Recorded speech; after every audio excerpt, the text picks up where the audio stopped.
Gracias, Alejandra, por compartir tus experiencias tan enriquecedoras y estas reflexiones.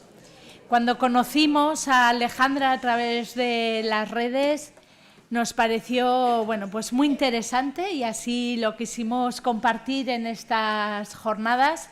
Y también que sepáis que desde la Dirección de Políticas Migratorias decidimos comprar su material para que fuera en préstamo a los centros escolares dentro del proyecto de Escuelas de Colores, ¿no? Y seguiremos incorporando toda esa riqueza, ¿no? de otras culturas que también nos hace, ¿no? Acercarnos y sobre todo crear otros referentes.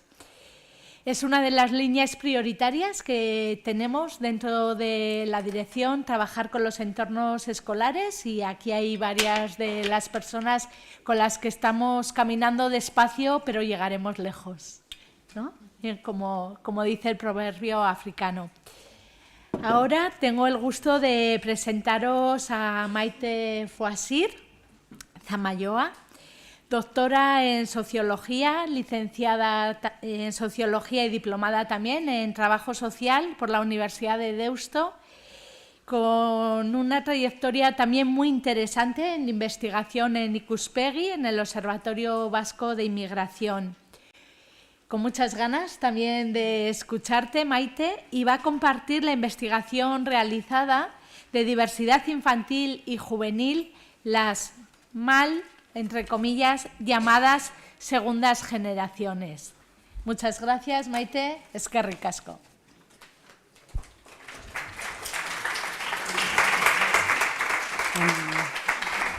Bueno, eskerrik asko, egunon, buenos días. Agradecer a la Dirección de Políticas Migratorias, a la UNA, a la Cátedra UNESCO por la invitación, ¿no? Y por estar el ratito, como decía ayer Paloma, también da como un poco de vértigo y vergüenza cuando te presentan, y sobre todo también el rato que voy a estar aquí compartiendo con vosotras, porque voy a hablar como en femenino porque creo que somos mayoría. Este trabajo, que ya se hizo hace años en Ikuspegi, por situaros un poco, somos el Observatorio Vasco de Inmigración, pertenecemos a la UPV, a la Universidad del País Vasco, que colaboramos con el Gobierno vasco ya desde hace 20 años en estudiar en su momento el fenómeno migratorio, cuando en 2003-2004 ya había llegado y había un desconocimiento, una necesidad de saber, una necesidad por parte del Gobierno vasco, por un tejido asociativo, por unos colectivos en los que era una realidad que estaba introduciéndose en la sociedad vasca y que había, sí había cierto en aquel momento, vértigo, y no lo vamos a negar, ¿no? Ya llevamos más de 20 años colaborando, estudiando, investigando, algunas veces formando, en colaboración con todo lo que es la diversidad cultural que hay en el territorio. ¿Y este trabajo por qué? Bueno, creo que lo de mal llamadas así lo quisimos poner porque así nos parece que ayer creo que Begoña fue la que dijo, ¿no?, que las palabras hay veces que hieren o sanan. Me gustó mucho y me la apunté porque realmente hay palabras que tienen una carga, ¿no? Y la carga de segundas generaciones, esa palabra o ese concepto que viene heredado de estudios estadounidenses, de hace años, nos parecía que no nos parece lógico ni tampoco justo hablar de seguir llamando inmigrantes a los que nunca lo fueron. Vamos a empezar, ¿no?, por esa premisa. Y también hablando de generación, es decir, estamos hablando de una categoría, la categoría de inmigrante, de una generación que se opone al discurso como de autóctono y al cual no pertenece una población que ha nacido, en este caso en Euskadi, ¿no? Voy a centrarme porque nuestro estudio se centró en la población en Euskadi. Incluso el concepto de generación tampoco nos parecía muy acertado porque estamos categorizando a una población a partir de una relación de filiación. Es decir, de lo que esconde la idea de lo que es la condición de inmigrante como si se transmitiera de padres a madres, ¿no?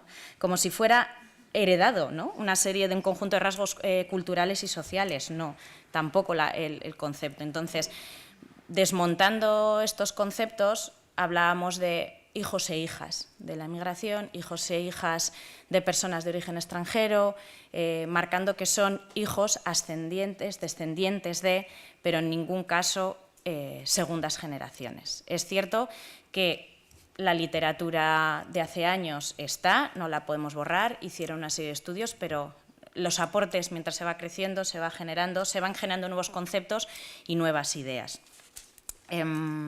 Por eso nos parecía que, aunque no les consideramos vascos, vascas, españoles, españolas, la pertenencia, la identificación, que cada uno quiera ¿no? autopercibirse, sí que es cierto que, porque los consideramos sujetos específicos y en este caso de estudio, de conocer, de oír, de escuchar, porque comparten formas de discriminación, lamentablemente, aunque no lo queramos, y de estatus social derivados de la trayectoria y condición de inmigrante de sus padres y madres.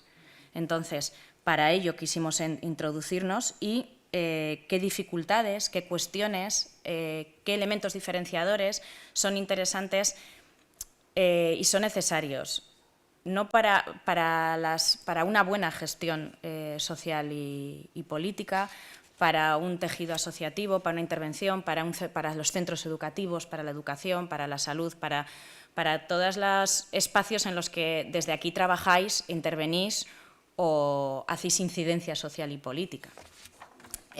Por ello, no sé si esto va... No, el mando aquí no. Vale, yo lo hago con el dedo, no pasa nada. Bueno, ¿por qué? ¿Por qué incluimos? Es decir, es lo que decimos, desde el espacio, el pequeño espacio que Ikuspegi tiene en lo que es el fenómeno migratorio de la diversidad cultural, y nos parece interesante, es generar conocimiento para una mejor gestión social y política, ¿no? de la diversidad en clave intercultural. Eso... vale, igual con el reto. Aquí. No, no me va, no pasa nada. No te preocupes. Bueno, el objetivo... No, es por el PDF. Bueno, yo sigo contándoos mis cosas.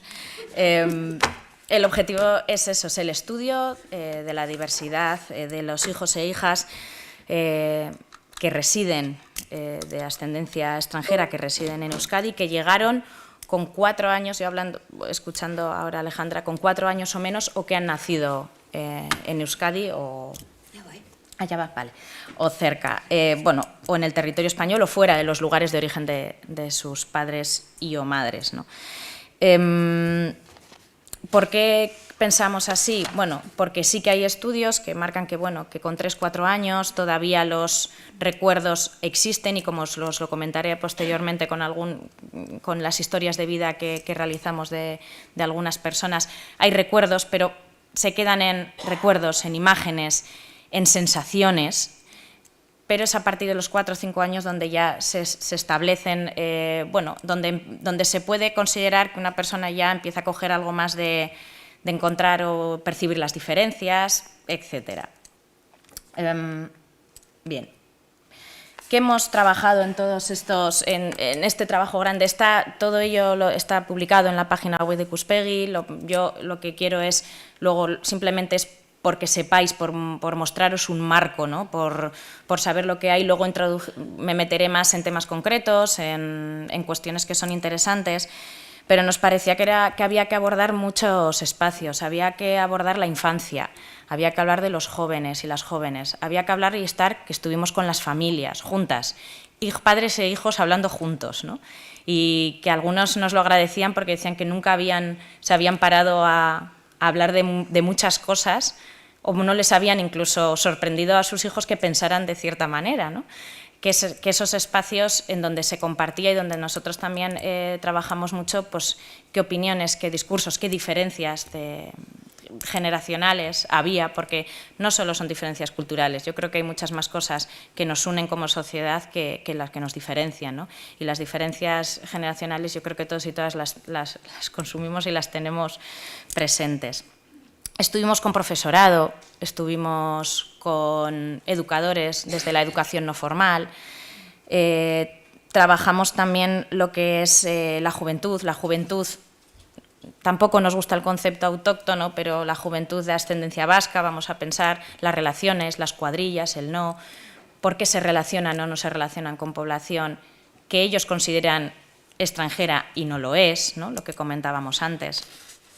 Bueno, todo ello lo hicimos, bueno, trabajando con historias de vida, donde durante horas alguien te está contando su trayectoria vital y te cuenta cómo se ha sentido, cómo no se ha sentido, qué cuestiones son importantes y poder rescatar claves que pueden ser de interés para los y las que trabajamos en temas de interculturalidad y diversidad cultural.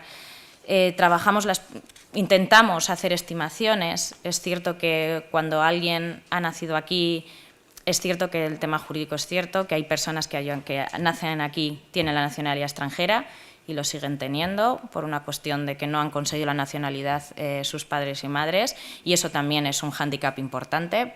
Yo creo que la situación legal y jurídica hay que poner en valor ese peso y esa discriminación que pueden sentir. Yo he nacido aquí, pero no tengo ciertos derechos porque todavía no he conseguido, no sé por qué, no tengo DNI, ¿no? Esos discursos que sorprenden y que a la ciudadanía en general ni siquiera sabe que existen esas problemáticas, que a los que trabajamos en estos espacios lo podemos conocer, pero a quien se lo cuenta dice, ¿cómo no va a ser? ¿Cómo no va a tener? Pues si ha nacido aquí, ya, pero no. Ah, vaya, ¿y por qué? ¿No? Entonces, esas explicaciones. Y, bueno, todas las dimensiones de análisis, para que veáis, hemos trabajado, se habla de estereotipos, se habla de expectativas, de los roles familiares, del bienestar, qué aspiraciones, la inclusión, la exclusión, el entorno familiar, la movilidad ascendente o descendente, el uso de espacios, el grupo de pares, todas estas dimensiones, todas estas cuestiones salen, se reflejan, se intercalan, aparecen en un trabajo que es amplio, que hemos intentado llegar a lo máximo posible, pero como todo nos habremos dejado cosas fuera o cuestiones, pero bueno, como todo puede ser revisable. Aparte que es un trabajo ya hecho, acabamos porque fueron varios años, en 2018-2019, han pasado 6 años, 7.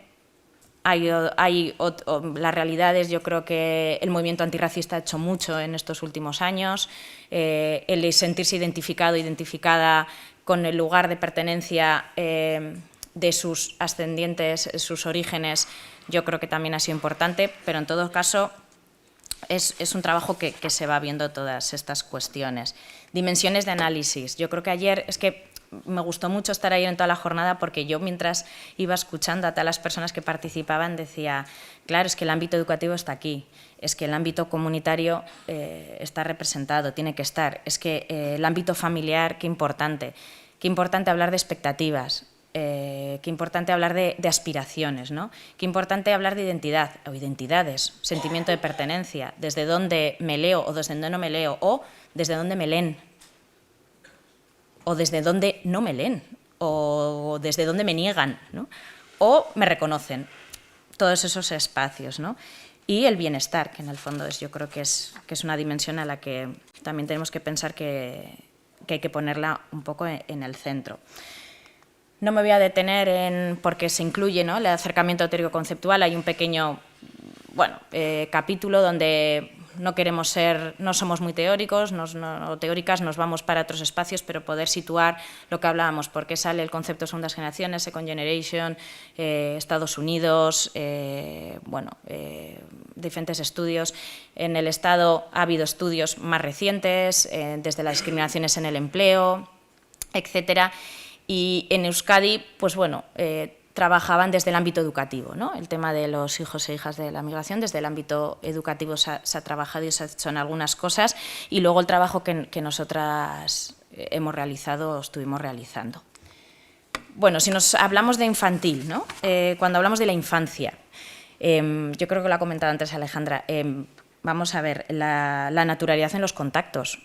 Son niños y niñas, niñes pequeños, donde hay naturalidad, donde no hay, es decir, lo que son las diferencias se van construyendo y se van construyendo por el entorno, por los espacios, por las relaciones entre los progenitores. En este caso hicimos observación no participante en patios de colegios, con el permiso de los centros escolares, en parques, hablamos con profesorado, hablamos con padres y madres y la observación te llevaba a que había una relación basada en la igualdad, en el no reconocer las diferencias.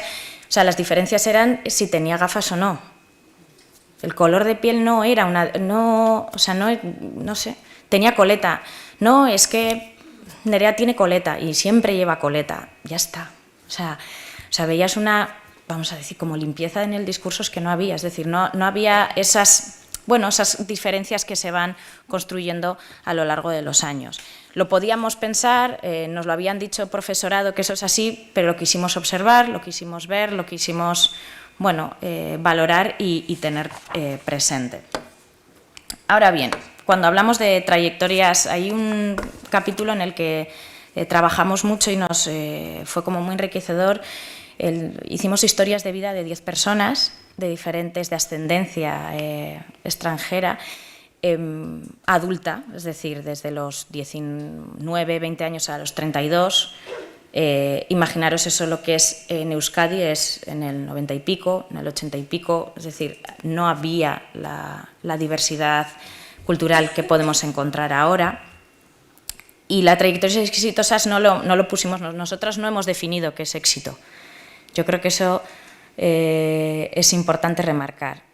Hablábamos de trayectorias exitosas en las trayectorias en que una vez que estas personas hablaban de toda su vida, que íbamos tratando, etapas, sobre todo etapas vitales y todo lo que podía salir de ellas, en esas etapas vitales acababan hablando y diciendo yo me siento satisfecho y satisfecha con la vida que he llevado, con lo que he tenido, ojo, con las dificultades, con las discriminaciones, con los rechazos, pero también he sabido sobreponerme de esta manera, he podido llevar a esto. Entonces, a eso llamamos éxito, a la satisfacción personal ante una vida o unas vidas X, ¿no?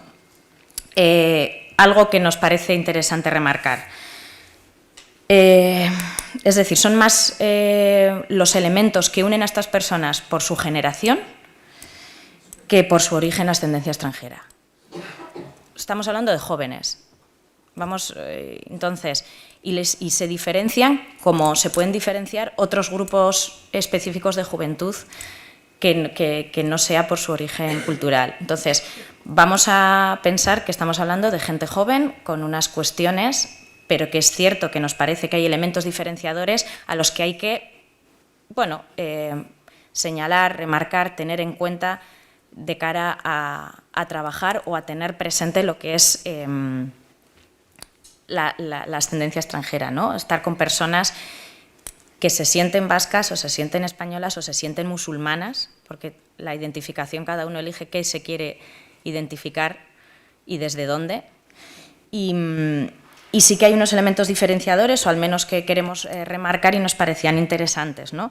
La sensación de confusión en la infancia, es decir, nos decían en general, ¿no? Que te decían, ¿no? Me acuerdo de las típicas canciones del Olenchero en la escuela, me acuerdo de que yo hablaba 3 idiomas, ¿no? Como decía otra persona, es decir, yo hablaba castellano, inglés, portugués, los de mi clase no. Encuentran como, ciertos puntos. Eso sí, un poco más mayores decían, ¿dónde está el descubrimiento de la diferencia, ¿no?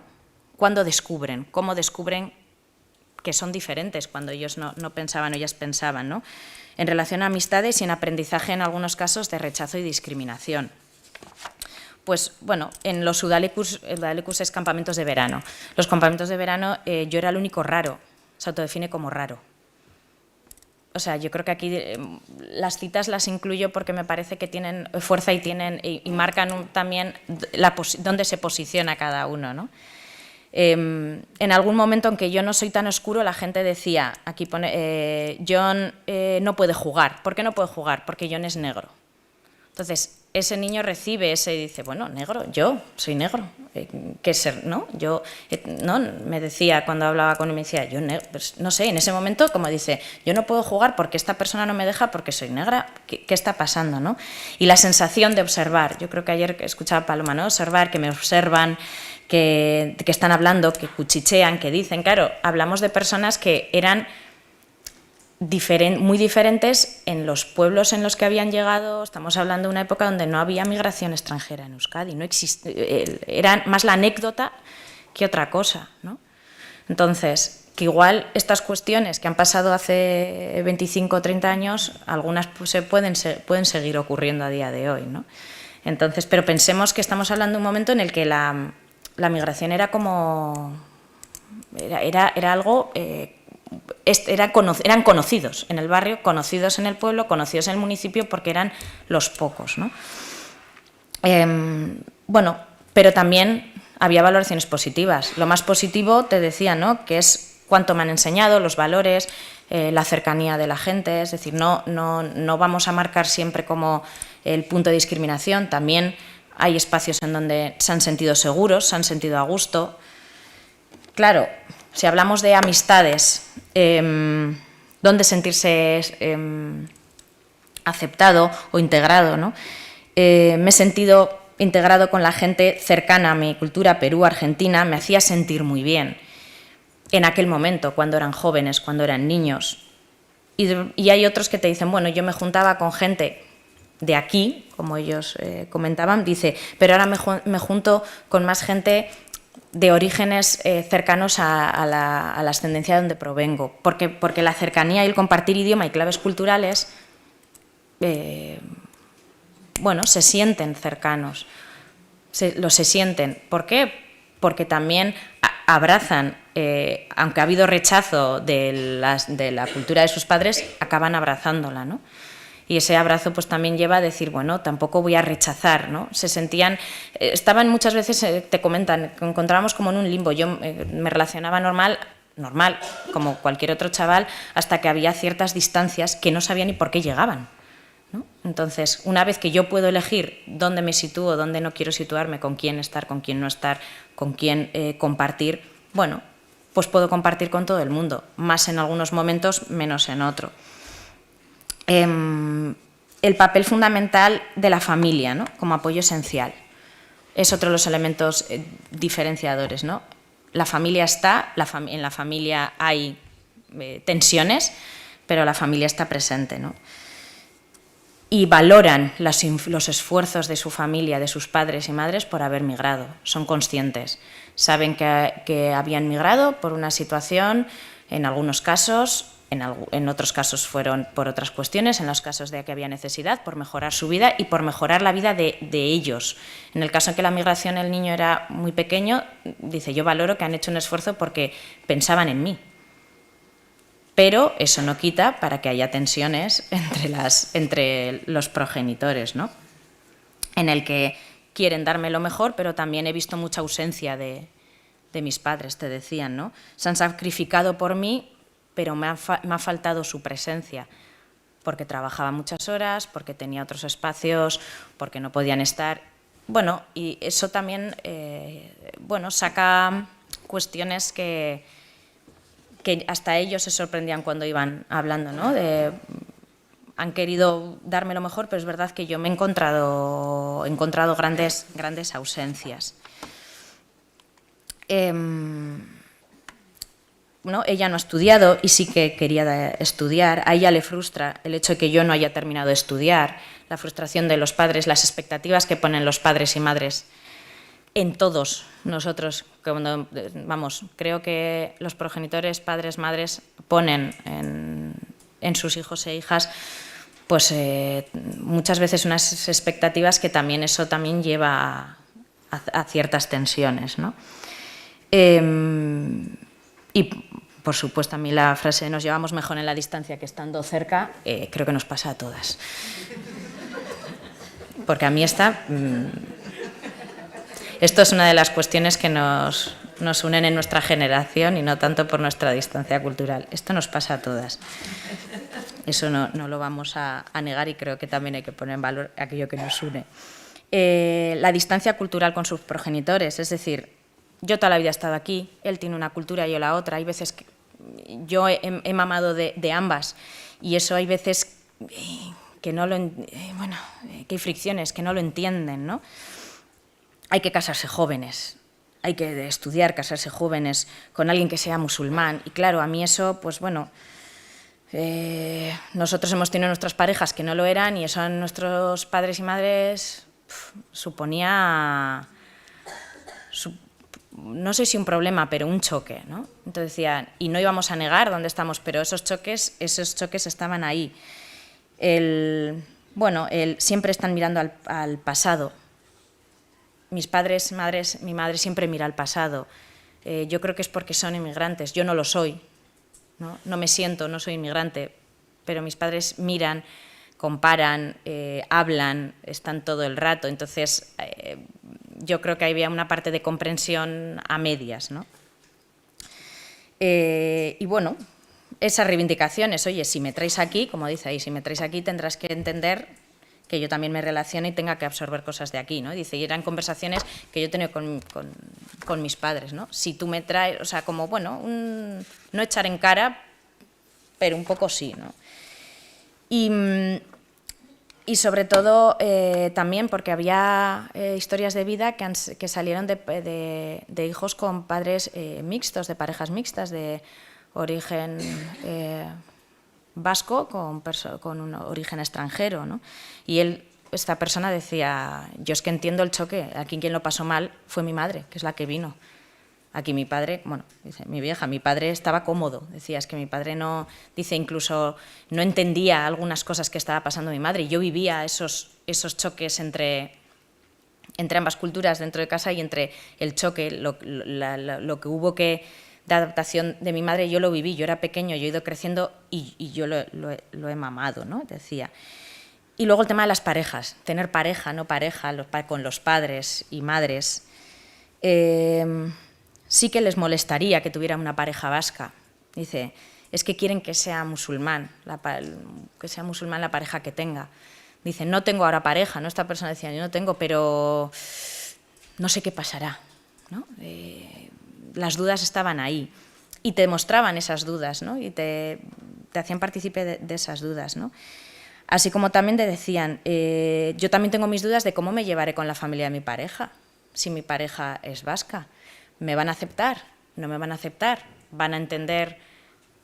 Voy a ser, ¿no? O sea, dice, ahí, dice, bueno, no he tenido ningún problema cuando me ha ocurrido, pero antes de que ocurriera, mi miedo de ser una persona, en este caso racializada, estaba ahí. Y dice, y no fue fácil conocerles, ¿no? Entonces, ¿dónde están, no? ¿Dónde están las cuestiones donde preocupaba, marcaba? Otro elemento diferenciador, la centralidad de la escuela en las vidas de todas estas personas. No ser, o sea, esta chica que comentaba que era marroquí, primero llegó a Cataluña y luego llegó a Euskadi, dice, jo, es que estaba sola. Y me sentía, digo, es que yo iba creciendo, cuando ya me di cuenta que no era como el resto de mis compañeros, es que la gente era de fuera y con los compañeros hay de todo, es decir, no pensemos que hay una sola trayectoria exitosa, no todo funciona perfecto, había compañeros, hay gente que te dice que sus relaciones eran totalmente normalizadas y bien, y que no había espacios, y sí que hay quien te decía, es que fue más agrio que dulce, ¿no? Dice, lo recuerdo como una época bastante triste, dice, porque los críos son unos capullos, ¿no? Y entonces así lo marcaba, diciendo, es que los niños cuando quieren, y lo tengo grabado, y eso, con 30 años, una persona lo tenía, ¿no? Te lo contaba desde el recuerdo, ¿no? Desde lo de adentro, vamos a pensar. Sí, ahora lo relativizo, puedo entenderlo, aunque no lo comparta, además, pero está presente, ¿no? Estaba presente.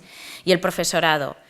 En general, todos te decían que el profesorado les había ayudado mucho, les había incluido, y ellos decían, ¿no? Sin claves culturales, porque en aquel momento éramos personas, era una situación desconocida para ellos y ellas. Es verdad que también había una que lo marcaba mucho, dice, yo era la negra. Dice, y ser la negra, para incluso que se te refiera al profesorado como la negra, o sea, es una etiqueta que dice, claro, ahora yo sí, soy la negra, ¿no? Te decía con mayor, dice, pero con 7 años, pues a mí, te decía, a mí me dolía porque como era la única, también era la diferencia, ¿dónde estaba la diferencia, no? Es que era la negra y eso marca y te dan ganas, pues bueno, pues como ella decía, de salir corriendo todos los días. El valor de la formación, ¿no? Otros elementos diferenciadores, el valor de la formación y el valor del aprendizaje del euskera.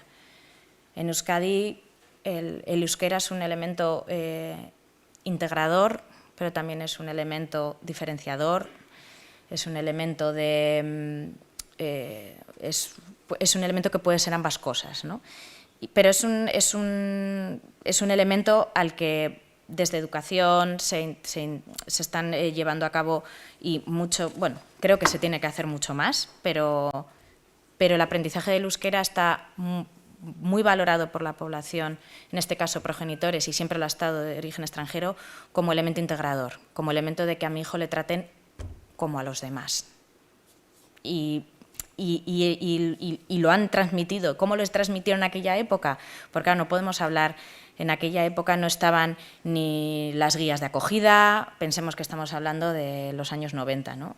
Ni guías de acogida, ni elementos en los que se ponen en valor cuestiones de necesidad. ¿Y cómo fue? Pues las redes. Mis hermanos mayores les explicaron a mis padres qué podía ser importante para nosotros, para mi hermano y para mí.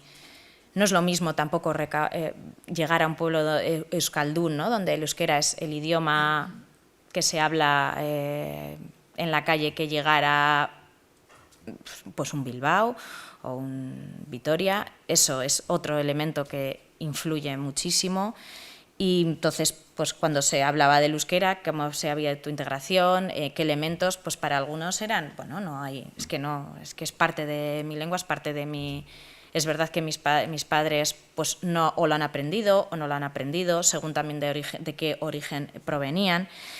Pero sí que es cierto que también le ponían en valor sus padres también con el tema del idioma, ¿no? Vamos a hablar árabe en casa, no lo queremos perder.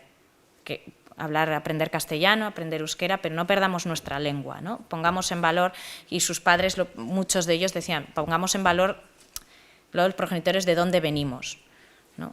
El rechazo no que puede haber por la edad o por las circunstancias de los hijos, pero una vez pasado y siendo adultos ponían en valor el esfuerzo que habían hecho sus padres por ellos, ¿no? Sí, y bueno, luego que llame la atención, ¿cómo voy a hablar euskera? ¿Cómo un negro habla euskera? No puede ser, ¿no? Te decían, dices que yo he sido, no concebían que yo pudiera hablarles o que yo entendiera o que yo estaba en un centro de salud, no te decían, y como no creían que hablaban, se hablaban en euskera de mí. Y yo les entendía. Y dice, en algunos casos, pues me callaba. Y en otros, pues cuando me iba, les decía unas palabritas y les dejaba clavaos, ¿no? Una manera también de decir, bueno, entonces digo que está aquí todos somos, ¿no? Entonces dice, y ese era como, algunos decían, era como mi ejercicio. Dice, algunos, y en otros para decir, bueno, date cuenta que yo también soy parte de esta sociedad, estoy aquí, he nacido aquí, soy, y también es mi lengua, ¿no? Entonces, era curioso. Y luego otro elemento diferenciador, su sentimiento de pertenencia, ¿no? Y de arraigo a la sociedad vasca. Un sentimiento que consideramos que es, al igual que el de la población autóctona, se expresa de diferentes maneras. Los sentimientos de pertenencia, de dónde te crees, son de diferentes maneras. Y hay un vínculo claro entre el pasado, el presente y el futuro. O sea, tengamos en cuenta estas dimensiones. Aquí llega un poco también, para nosotros, un poco el pastel, ¿no? ¿Qué sentimiento de pertenencia? ¿Dónde está? ¿Dónde nos se situaban, ¿no? Siempre me han preguntado, y digo que soy de Ecuador, pero que soy de fuera, pero también soy de aquí. Porque me siento ecuatoriano, pero también me siento de aquí. Soy de los dos sitios. Y dice, entonces, pero si me dicen de cuál, es que no puede ser, es que tiene que haber un ranking, ¿no? Se sentían con, es que no puede ser ya, pero de los dos, ¿dónde? Y, dame uno primero, dice, pues de aquí. Pero aquí había una naturalidad, y si tengo que decir de aquí, pues digo, pues no había... Tienes las personas que no tenían ningún problema en decir, bueno, pues soy de dos sitios, uno, otro, elijo. También depende de quién te lo pregunta y cómo te lo pregunta, ¿no? Le respondes de una manera. Dice, bueno, es mi forma de ser. Te decía, bueno, lo mismo puedo contestar de una manera, de otra. ¿Con qué interés, con qué intención, con qué carga, ¿no? Preguntas de dónde eres. Sí. O sea, y luego están las dudas, ¿no? ¿De dónde estoy? ¿Dónde estoy yo? ¿Dónde me quedo? ¿Con quién me siento identificado? ¿Quién me da cobertura a mí? Este chico me lo decía así, dice, ¿yo de dónde soy? ¿Qué? O sea, estas preguntas me las sigo haciendo y tengo 28 años, ¿no? Decía, ¿dónde soy?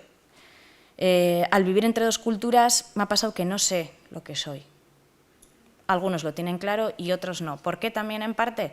Porque hay un interlocutora, una sociedad vasca que te está diciendo que no puede ser, que me des uno entre dos o entre tres, que no puede ser que hables euskera porque eres negro, que eres de Ecuador, eres de Guinea, bueno, pero no, pero si has nacido aquí, fatal.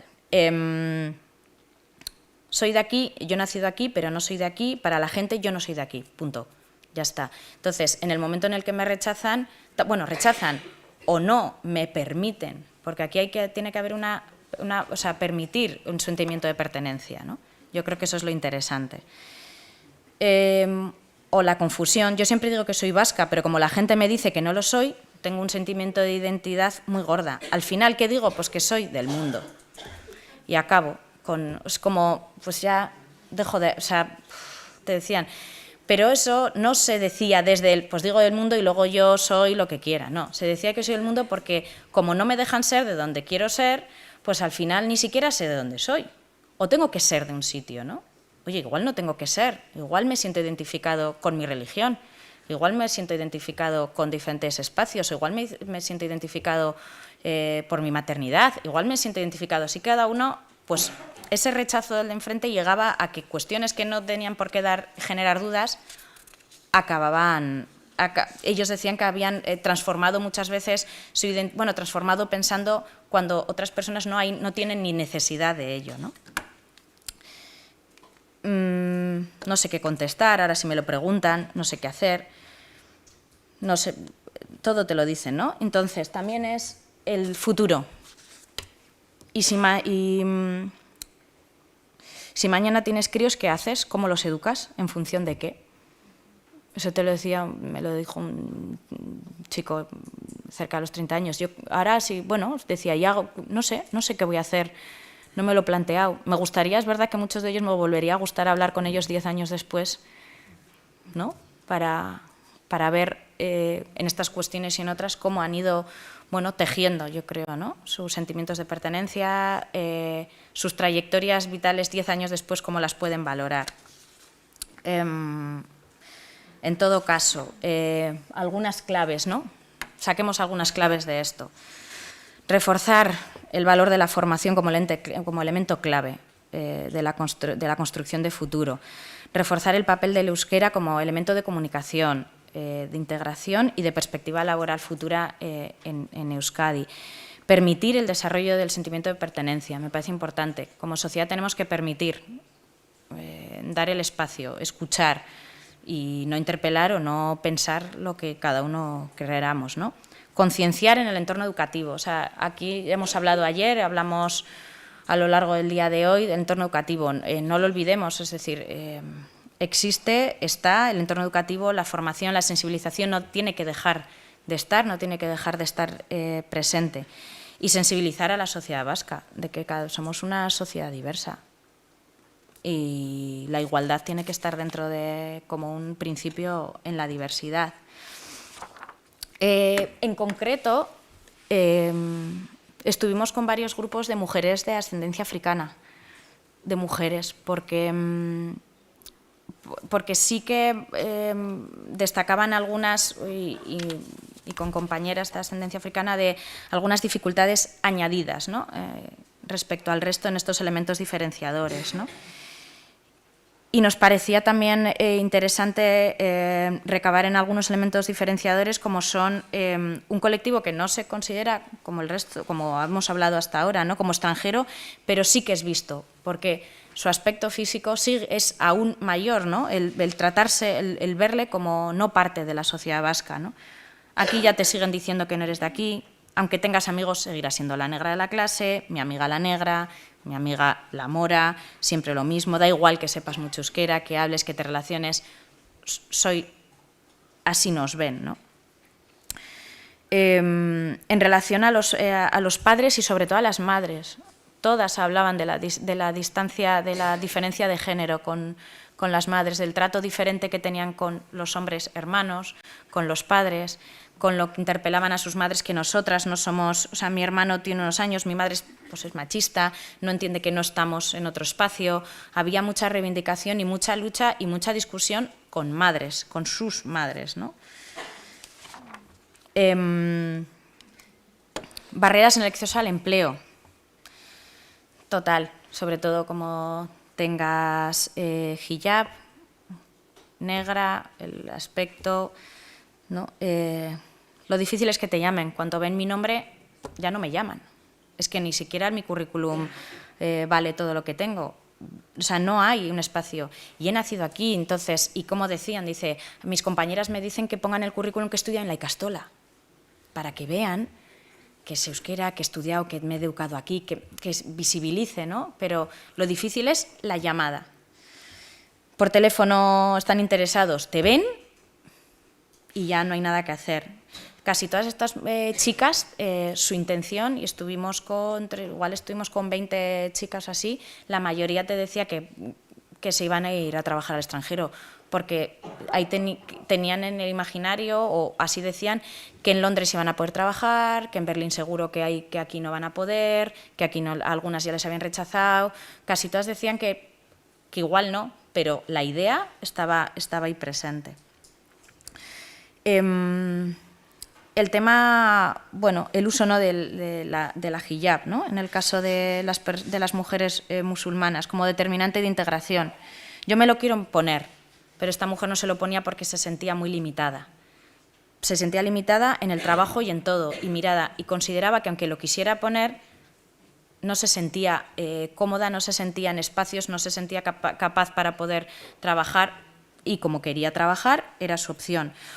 Sin embargo, había otras mujeres que no. Yo como musulmana y por llevar hijab no me influye ni en correr ni en trabajar, no te decían. Dice, y las barreras te las ponen desde fuera. Es así.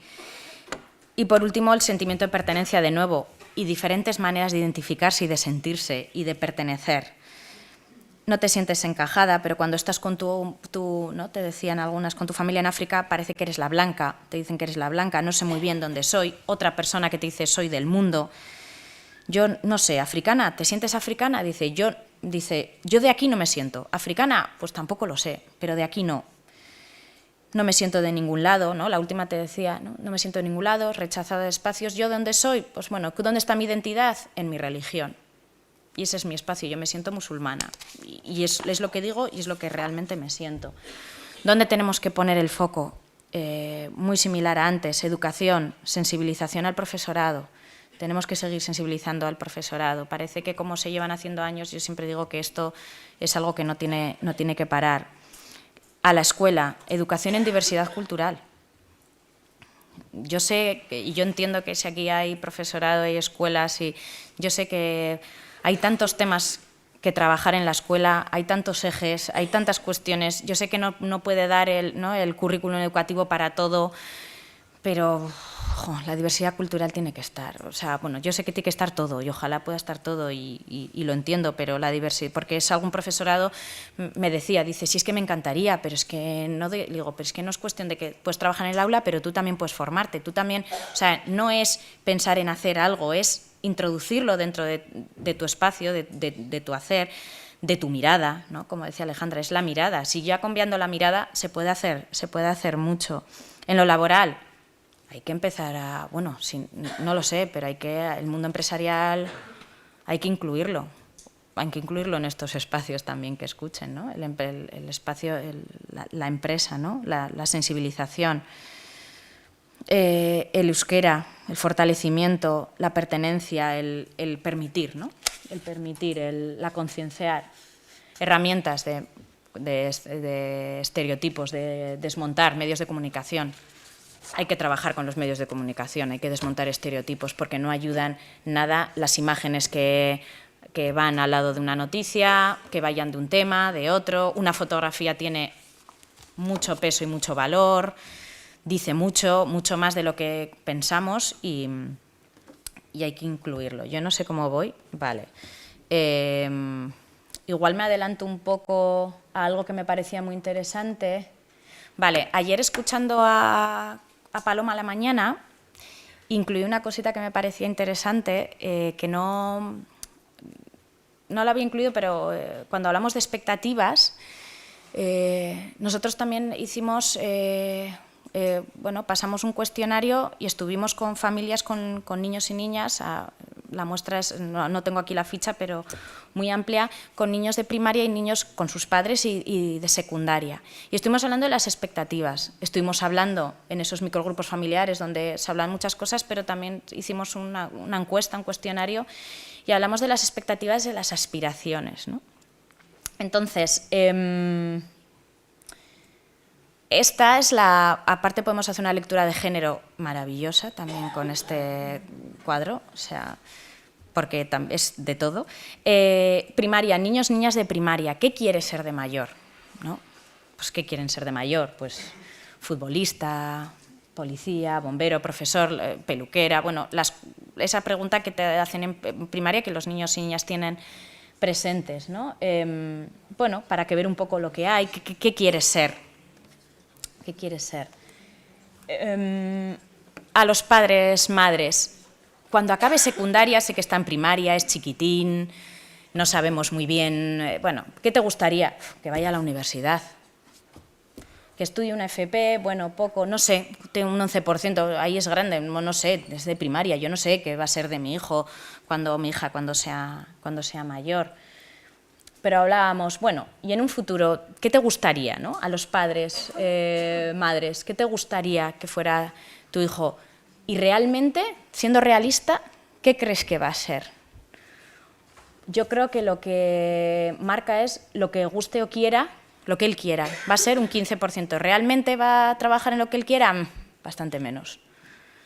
Bastante menos. Es verdad que el no sabe, no contesta es muy amplio porque te dicen, no sé, es en primaria, bueno, o sea, no, lo que él quiera, vale, yo no sé lo que será, pero siendo realista muchísimo peor, ¿no? O sea, no.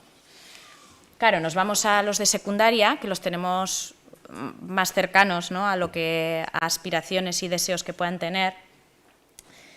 ¿Dónde se ven ellos? ¿Dónde se ven, la división por género, dónde se ven cuando acaben secundaria? Estudiando en la universidad, haciendo una FP, también es curioso, ¿no? Dónde se sitúan los hombres, dónde se sitúan las mujeres.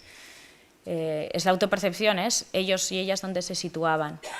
Pero es curioso porque se les decía, piensa en tus profesores y en tus padres, ¿dónde crees que ellos te ven? La mitad dicen que no tienen ni idea de su profesorado qué espera de ellos. Dice, no sé, no tengo ni idea. No tengo ni idea si cree que voy a estudiar, si voy a estudiar, si no voy a estudiar, si... Al menos, y estos son preguntas que dejo, ¿no? Y que luego si tenemos un ratito al hablar, bueno, porque siempre pensamos que nosotros trabajamos con encuestas que nos ponen un marco y luego nos ayudan a profundizar cuando trabajamos las entrevistas, trabajamos los grupos de discusión. El estudiar en la universidad, bueno, donde creo que mi padre cree que voy a estudiar, la FP, ¿dónde está? Yo creo que mi padre, luego los padres no creen tanto, ¿no? Que van a acabar estudiando en la FP, como vamos a ver aquí, pero bueno, yo creo que mis padres creen que voy a hacer un módulo superior. Las aspiraciones de los jóvenes. ¿Dónde te ves? ¿Qué deseas, no? ¿Realmente, siendo realista, vas a trabajar en eso?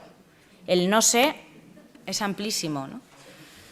no sé, siendo realista, dice, no sé, pero es que siendo realista es que yo no sé dónde voy a acabar, ¿no? Esos acaban siendo los discursos, es que no tengo ni idea.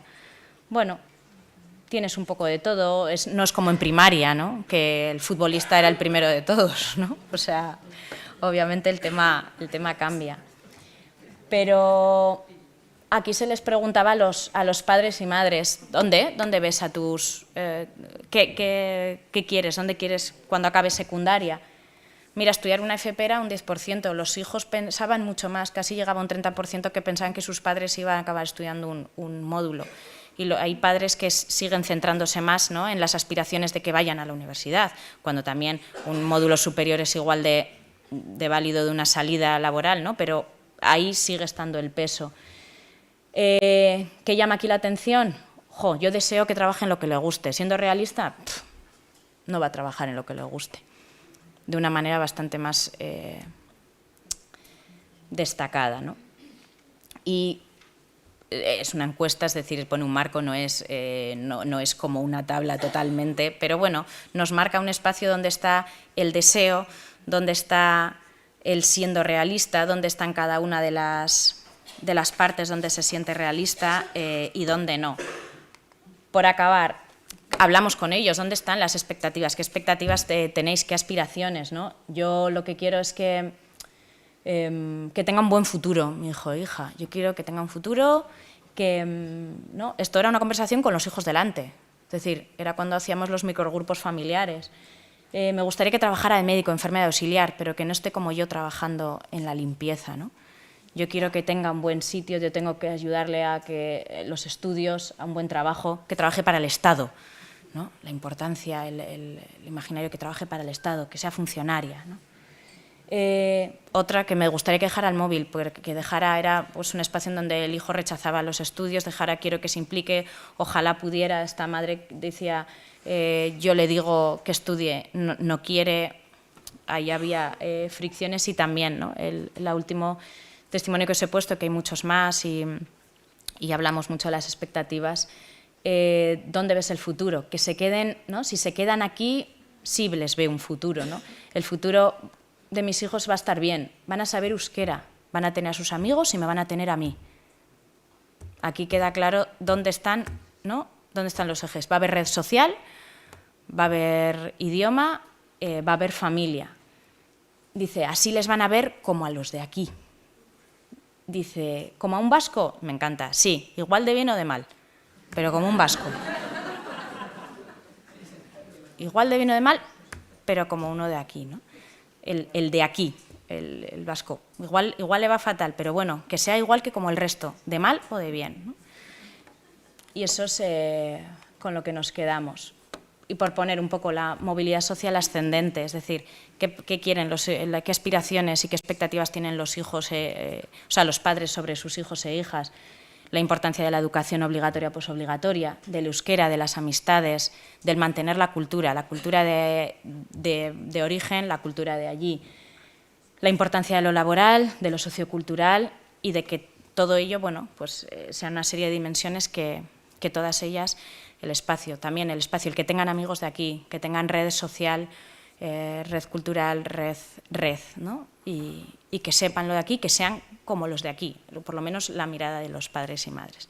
Y con esto yo creo que ya os dejo un ratito para algunas preguntas, reflexiones o cuestiones, y si no en la hora del café, pues también podemos charlar. Muchas gracias.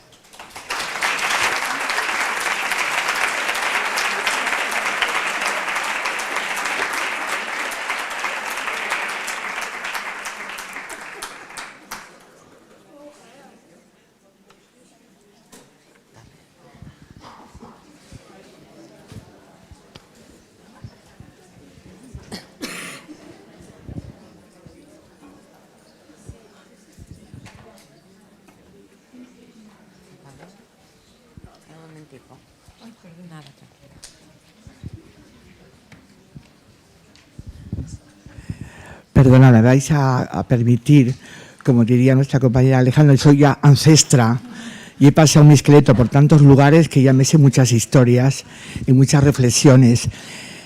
Me ha gustado tu estudio, pero bueno, queda en un estudio, ¿no? creo que lo que olvidamos es que para ese proceso, para el reagrupamiento familiar, volviendo al tema de hoy, es muy complicado, hay un terrorismo burocrático impresionante. Muchas veces, generalmente, es el hombre el que pide reunirse con la mujer y los hijos, ¿no? Y es verdad que cuando llegan, pueden haber pasado 5 o 10 años, se desconocen la pareja, los hijos no entienden nada y también está produciendo muchos divorcios, separaciones muy dramáticas que influyen en los hijos. Luego, bueno, el hecho de que van al colegio los niños, ¿no? Que también con cierta dificultad, porque a veces no es fácil, tienen que empadronarse para ir al colegio y a veces no encuentran el empadronamiento. Entonces, llegan a un idioma que desconocen, que no conocen. O sea, yo sé que hay, a pesar de que estamos intentando haciendo con educadores, servicios sociales, culturales, o sea, de reducir este efecto, pero es muy, muy duro. Emigrar es muy duro. El que emigra por folclore, por necesidad, por refugio político, es duro siempre. Lo que pasa es que depende de la formación cultural de los padres, pueden igual asumirla, comprenderla y explicarla a los hijos. Otros padres no pueden porque no tienen esos elementos culturales o de, no sé, como valores como para decir por qué estamos aquí, por qué no. Yo creo que es un trabajo muy arduo que hacéis algunos educadores y educadoras en este texto, ¿no? Cuando hacéis el reagrupamiento familiar, cuando acogéis, cuando atendéis, cuando escucháis. Y lo único que quiero deciros una cosa, en Navarra, cuando llegó la inmigración del sur de España, en los años 50, 60, había un racismo y un clasismo impresionante, como en el País Vasco, en Euskadi, que la mitad de la clase obrera eran extremeños y andaluces. Y la sociedad vasca pura y dura, con 8 apellidos impronunciables, les dejaban de lado. Eso tenemos la memoria corta nosotros. No sabemos, no tenemos esa memoria histórica, ¿no? Yo lo que digo, y también la dificultad al acceso a la nacionalidad, la dificultad que tienes un hijo español, uno guineano, uno senegalés, un rollo administrativo que no se soluciona y que sabéis que en el Pacto de Migraciones que acaba de firmar Europa se está endureciendo el reagrupamiento familiar muy, muy duro. Van a dar prioridad a los europeos que vienen en nuestro país, en el Estado español o en Navarra en este caso, pero no van a favorecer el reagrupamiento familiar de familias que vienen de otros lados. Y quería decir otra cosa más y creo que, a ver, hay una escuela, y quizá algunos se sorprenderán, San Francisco, en Pamplona, en la calle San Francisco, que es una escuela donde hay 2 modelos, castellano y euskera. En euskera van todos los blancos progres y en el de español van todos los de origen extranjero. Y no se juntan. Por un lado, pueden tener razón, dicen que si en el patio, en el recreo se juntaran, los euskaldun hablarían castellano y los castellano hablarían castellano.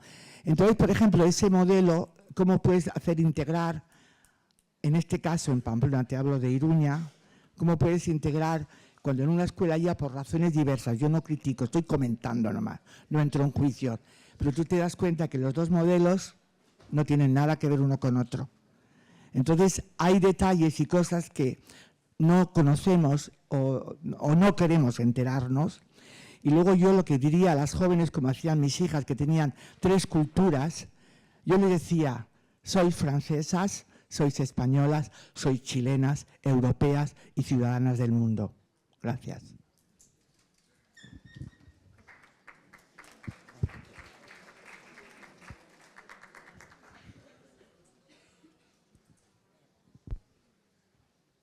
Ahora, sí. Bueno, por comentar, bueno, lo que decías de los, no conozco esa realidad de esa escuela, pero bueno, puede ser en cualquier realidad de cualquier escuela que pueda tener un solo modelo único de lingüístico. Lo que hay que hacer es buscar espacios de encuentro, pero espacios de encuentro entre los padres, madres, entre la comunidad educativa, los críos, hay que encontrarlo porque aunque en Euskadi tenemos, sí que hay modelos educativos, el A, B, D es allí, A es castellano, B es en euskera menos 2 asignaturas y el D es completamente en euskera. Es cierto que ya el A es residual, hay muy poquito, sobre todo en las edades más tempranas, cuanto más mayores sí, pero con lo que son primaria, infantil, primaria, hay muy poca matriculación ya en castellano, y el B y el D son pues mayoría, y en la escuela pública sobre todo el D, ¿no? Y da igual. Es decir, porque solo haya un modelo no significa que sigas viendo las diferencias entre cuadrillas que puedas ver de padres, madres, de niños y niñas, que como decían, infantil no se ve, pero cuando se van haciendo mayores. Entonces, el trabajo se sigue haciendo, por lo menos en las escuelas de Euskadi, se sigue trabajando porque esa mezcolanza siga existiendo. O sea, yo creo que porque puedes encontrar pues que no pueden salir todos al patio a la vez por una cuestión de espacio, pues lo puedes entender, pero luego tienes otros espacios después de la clase, buscando mezclar las clases pues para hacer actividades en conjunto, mayores con pequeños. Suele funcionar muy bien el tema de lo que son los tutores, ¿no? Chavales mayores que van con los pequeños a clase y les acompañan, y ahí pues mi tutor o mi Aitabichi, que se llama mi padrino, o mi madrina pues me está contando que su padre es no sé qué, porque ella es negra, porque no, porque eso te encuentras los chavales. Bueno, se buscan espacios. Yo creo que los modelos lingüísticos pueden suponer una división, pero yo creo que si hay interés por los centros educativos para encontrar, se encuentran espacios y actividades conjuntas, intergeneracionales y de diversidad.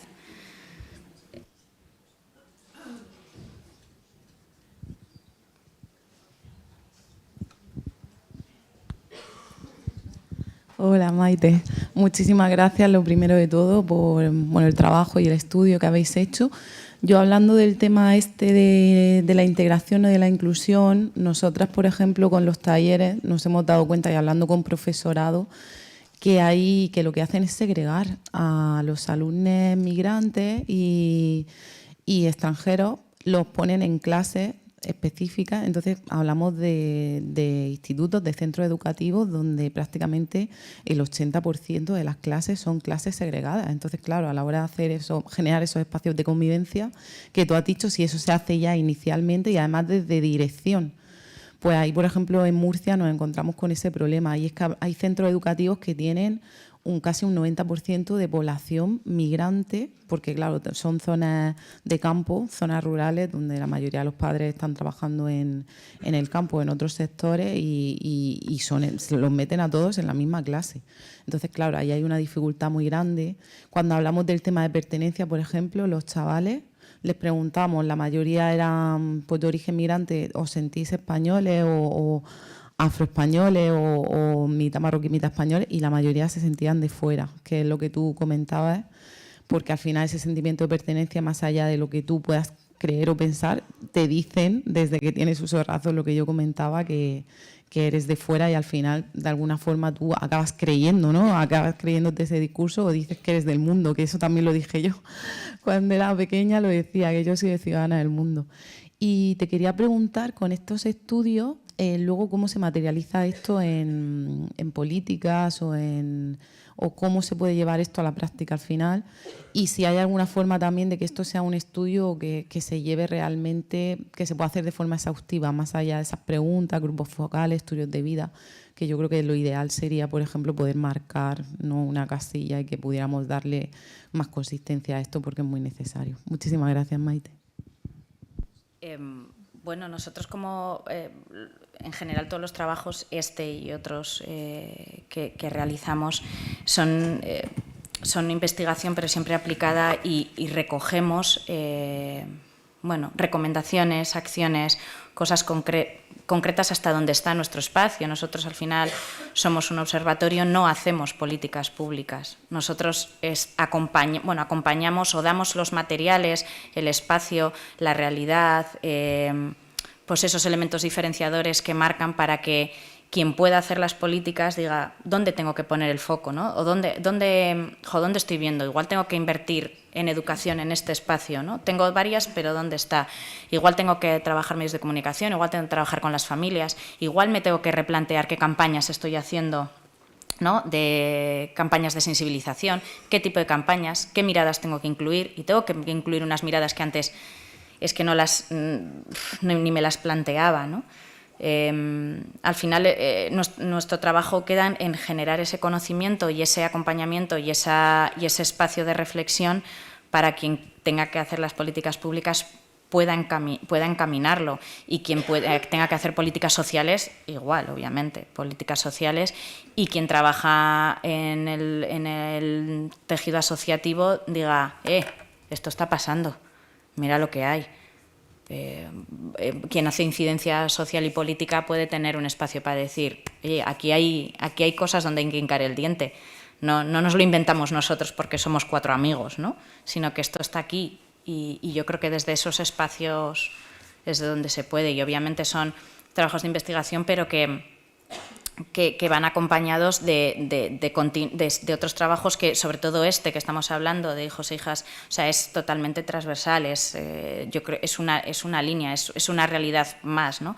Lo comentaba la otra compañera, el tema de la nacionalidad o no, o sea, aquí se cruzan muchas cuestiones, también la jurídica, que es lo que marca, la diferencia en estar dentro o fuera.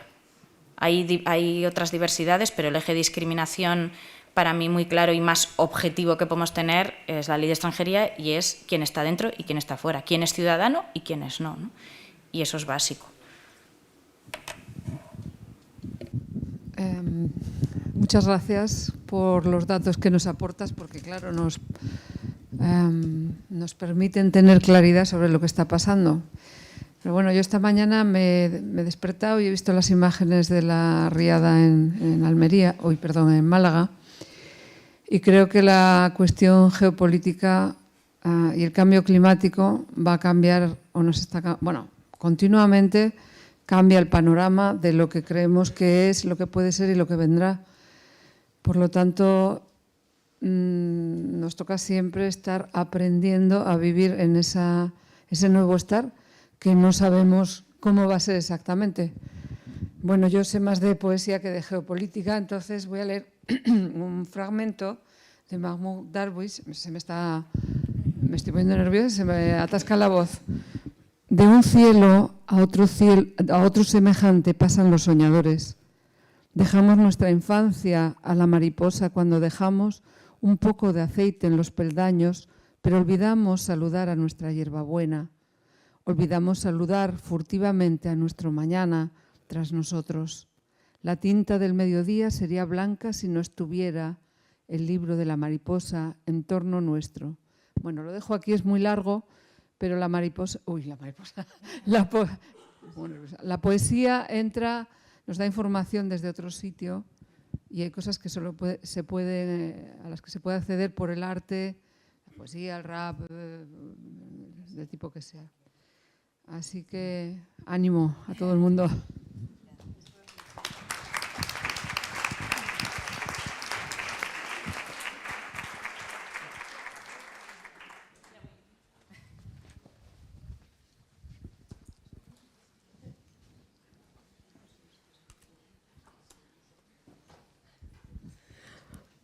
Bueno, yo quería agradeceros, ¿no?, tanto a la primera persona que ha participado como a ti. La verdad que estoy disfrutando mucho, ¿no?, y estoy aprendiendo mucho.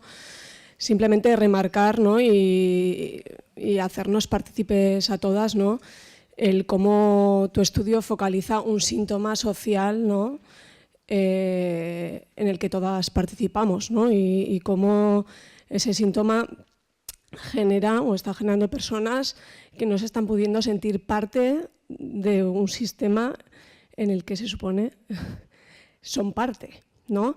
Y todo lo que eso genera a nivel de salud mental, salud emocional, ¿no? Porque bueno, todas nos hemos sentido fuera de grupos, ¿no?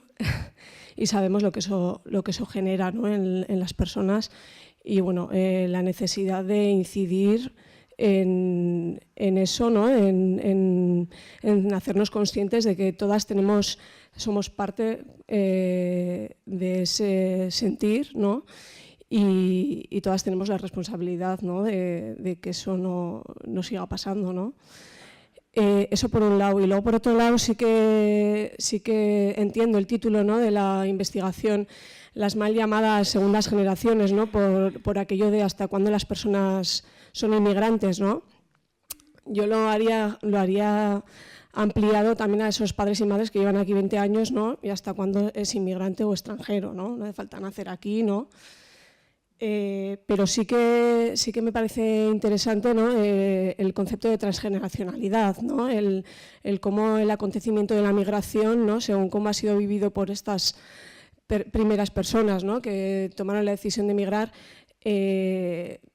cómo haya sido ese tránsito, ¿no? Afecta, ¿no? Y está también presente en cómo esas personas, ¿no? Nacidas aquí o traídas con 3 años o traídas en la adolescencia, construyen también ese sentimiento de pertenencia, ¿no? al aquí. Y bueno, como algo importante también a tener ahí presente, ¿no?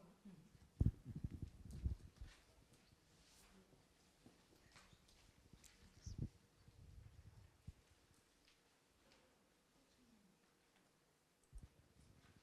bueno, por comentar, porque escuchándote, nuevamente, luego no nos echemos las manos a la cabeza cuando tenemos otros países europeos, ¿no? Que de repente el no hacerse sentirse parte, porque, no sé, tenemos aquí un país europeo vecino, que es Francia, ¿no? que nos está poniendo sobre la mesa. Hay veces que dices, joder, nos están adelantando cosas que pueden ocurrir, pongamos sobre la mesa lo que estamos... que es un sentimiento de pertenencia o que es permitir sentirse de donde se quiera sin ser juzgado o etiquetado. Es decir, hagamos que es sentirnos parte de la comunidad que queramos, siendo incluido en esa comunidad, ¿no? Que luego no nos echemos la mano a la cabeza. O sea, es decir, yo creo que eso es, hay que tenerlo en cuenta, ¿no? Y yo creo que yo creo que no aprendemos, pero en muchas cosas, o sea, lo tengo muy claro, pero bueno, al ponerlo sobre la mesa y decir esto está así, esto está ocurriendo, esto pasa, estos sentimientos están, estas dificultades hay, bueno, hagamos ¿no? Dar espacio o por lo menos darle voz. Si le das voz y le das espacio, aquello que no se ve y no se habla no existe, ¿no? Pues hagamos que se hable y que se ponga sobre la mesa. Bueno, lo dejamos aquí. Muchas gracias, Maite. Es que ricasco.